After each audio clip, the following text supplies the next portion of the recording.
Everyone, welcome back to my channel. कैसे हो आप सभी? आई एम श्योर कि आप सभी लोग ठीक होंगे। तो चलिए हम लोग आज का वीडियो स्टार्ट करते हैं। इस वीडियो में हम लोग जो है एंटी एस्थमेटिक ड्रग्स वाला जो क्वेश्चन है उसे डिटेल में पढ़ेंगे। ठीक है, काफ़ी इंपॉर्टेंट क्वेश्चन है और मैं आपको बहुत ही सिंपल और इजी लैंग्वेज में समझाऊंगी। तो चलिए वीडियो को स्टार्ट करते हैं। ठीक है, सबसे पहले तो ये देखते हैं कि अस्थमा क्या है, क्योंकि अब हम एंटी एस्थमेटिक ड्रग ले रहे हैं, यानी कि अस्थमा की कंडीशन में ले रहे हैं। तो अस्थमा क्या होता है पहले हम वो देखते हैं। ठीक है, तो अस्थमा जो है एक ऐसी क्रोनिक इन्फ्लामेटरी डिसीज़ होती है जिसमें रेस्पायरेटरी ट्रैक्ट अफेक्ट होती है। मतलब कि इसमें जो है हमारा जो रेस्पायरेटरी ट्रैक्ट होता है, जो हम जिन नलियों के थ्रू हम लोग सांस लेते हैं, वो नलियाँ जो है अफेक्ट होती है। ठीक है, मेजरली इसमें जो है 3 प्रॉब्लम्स होती है। ठीक है, जिसमें सबसे फर्स्ट आता है ब्रोंको कॉन्स्ट्रिक्शन। ब्रोंको कॉन्स्ट्रिक्शन यानी कि हमारी जो पाइप है, एयर पाइप है, उनमें ये जो है एक तरफ से हम बोल सकते हैं सिकुड़न हो जाती है। ठीक है, और दूसरा आता है एयरवे इन्फ्लामेशन, वहाँ पे जो है इन्फ्लामेशन आ जाती है। और तीसरा आता है एक्सेस म्यूकस सिक्रेशन, मतलब एक्सेस म्यूकस का सिक्रेशन होने लगता है। ठीक है, इस वजह से जो है पेशेंट को वीजिंग, ब्रीथलेसनेस, चेस्ट टाइटनेस और कफ होता है। ठीक है, ये जो सारे सिम्टम्स है, इन सारे सिम्टम्स को कंट्रोल करने के लिए एंटी अस्थमेटिक ड्रग जो है पेशेंट को दिए जाते हैं। ठीक है, समझ में आ गया। अस्थमा क्या है? एक रेस्पायरेटरी डिसीज़ है जहाँ पे हमारे जो रेस्पायरेटरी पाइप्स है, या फिर हम बोल सकते हैं हमारे जो रेस्पायरेटरी ट्रैक्ट है, वहाँ पे इन्फ्लामेशन आ जाती है। वहाँ पे इन्फ्लामेशन के कारण वहाँ पे कफ का सिक्रेशन होने लग जाता है। हमारे जो एयरवे है वो कॉन्स्ट्रिक्ट हो जाते हैं, जिस कंडीशन को क्या कहा जाता है? अस्थमा कहा जाता है। और अस्थमा के जो सिम्टम्स है, इन्हें कंट्रोल करने के लिए एंटी अस्थमेटिक ड्रग जो है पेशेंट को दिए जाते हैं। ठीक है, इंट्रोडक्शन से देखेंगे हम लोग।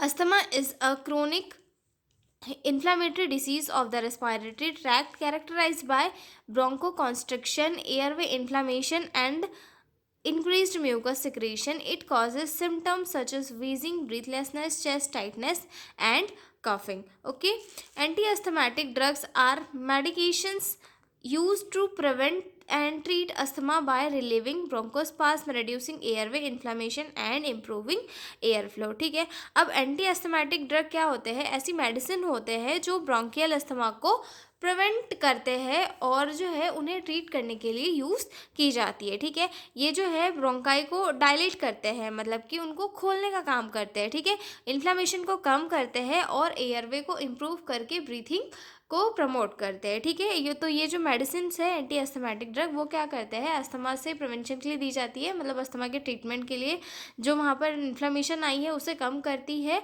और जो एयर फ्लो है उसे इम्प्रूव करने का काम करती है। ठीक है, और ये जो ड्रग्स है कुछ चीज़ों में यूज़ किए जाते हैं, जैसे कि रिलीविंग एक्यूट अस्थमा अटैक। जो अस्थमा के एक्यूट अटैक्स होते हैं उनसे रिलीव करने में हेल्प करती है। ठीक है, प्रिवेंटिंग रीअकरेंट अटैक्स, और जो बार बार अटैक्स आते रहते हैं उनसे प्रिवेंट करने में हेल्प करती है। ठीक है, और जो है लॉन्ग टर्म सिम्टम्स को कंट्रोल करने में ये हेल्प प्रोवाइड करती है। ठीक है, अब आते हैं डेफिनेशन के ऊपर।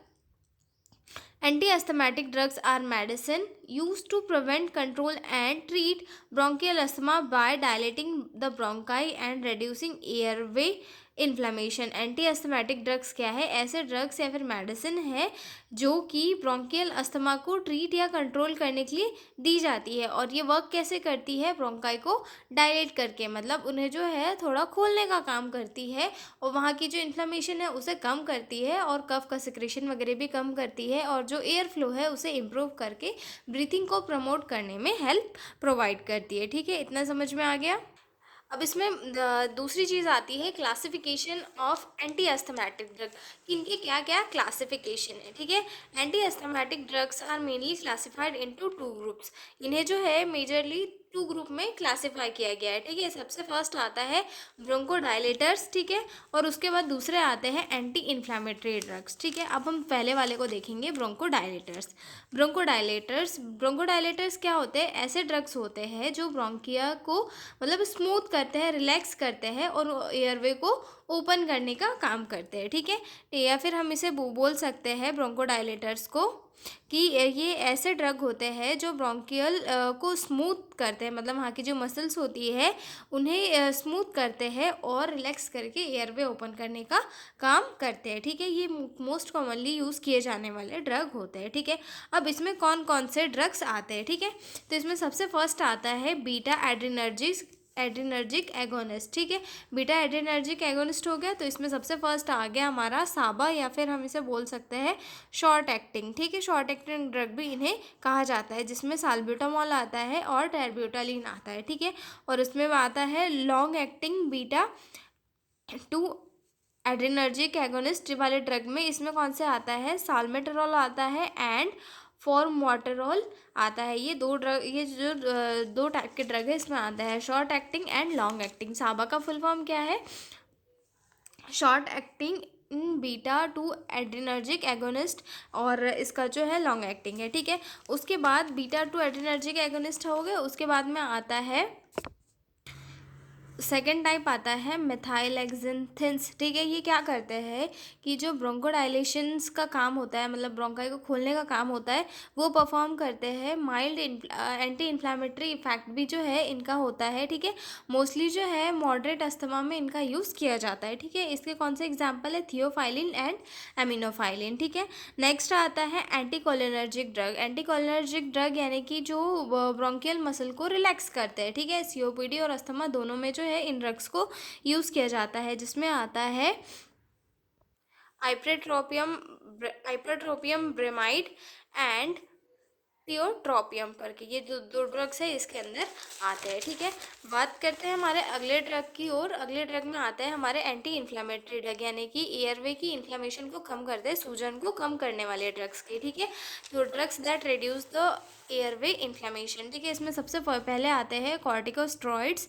कॉर्टिकोस्टेरॉइड में भी दो टाइप के आते हैं, इनहेल्ड आते हैं एंड ओरल आते हैं। जैसे कि इनहेल करने वाले जो है, जिसमें सबसे फर्स्ट आता है बैक्टोमेथासोन और दूसरा आता है बेडोसोनाइड। ठीक है, मतलब ये जो है इन्हेलेशन के थ्रू जो है लिए जाते हैं। ठीक है, लॉन्ग टर्म को कंट्रोल करने के लिए और एयरवे की इन्फ्लेमेशन को कम करने के लिए इन्हें लिया जाता है। ठीक है, ओरल वाले जो है या फिर इन्हें जो है सिस्टमेटिक स्टेरॉइड्स भी कहा जाता है। इसमें प्रेडनिसोलोन आता है और इसका नाम काफ़ी कॉमन हमने सुना हुआ है। ठीक है, उसके बाद सेकंड टाइप आता है ल्यूकोट्रीन मॉडिफायर्स। ल्यूकोट्रीन मॉडिफायर्स क्या करते हैं, जो एलर्जी रिलेटेड अस्थमा होता है उसमें मेजरली जो है इन्हें यूज़ किया जाता है। ठीक है, इसके कुछ एग्जाम्पल है जैसे कि मॉन्टेल्यूकोस्ट एंड ज़ेफिरल्यूकोस्ट। ठीक है, उसके बाद अगला पॉइंट आता है mast cell stabilisers. Mast cell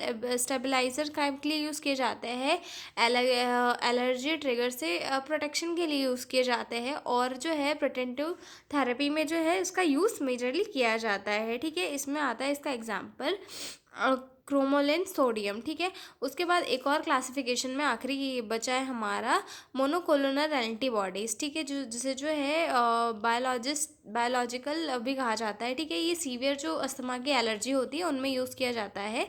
ये जो है आईजीई एंटीबॉडी को ब्लॉक करने का काम करती है। ठीक है, जिसमें का एक एग्जाम्पल है ओमाली जुमाब। ठीक है, तो ये हो चुका है हमारा classification of anti asthmatic drugs complete.